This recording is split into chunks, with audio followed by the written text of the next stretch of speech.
just to put an index on this, I mean, this is 2015, and my guess is that if you come out of school and go to work for a small industrial company, you're going to get a day rate. You're going to get a salary if you work for a company, and that salary might be somewhere coming out of school between $40,000 and $60,000 if you're an industrial commercial kind of producer. You start working on a TV series, you might make a little more, but generally it's tied to daily and weekly rates. And I would say the low end of just journeyman professionals right now for a really good cameraman or a really good art director is, you know, somewhere around $1,000 a day. Now, if you think about it and you say, wow, 365 days, I'm going to be rich. Well, you don't work 365 days.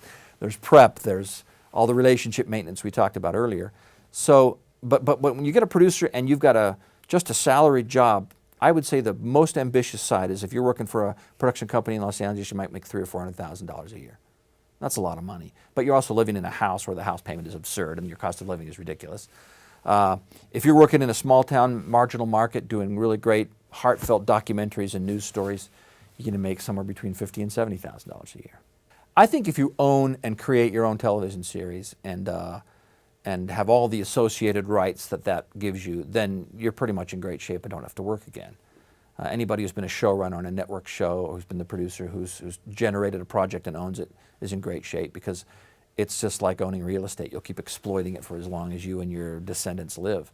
So hitting a home run is very different than that. I think you can make millions and millions of dollars, and that comes with great challenges.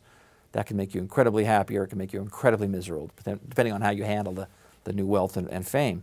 But I would guess that the largest number of producers are working as sort of journeyman producers for hire, and if they make $400,000 in a year, they've had an amazing year.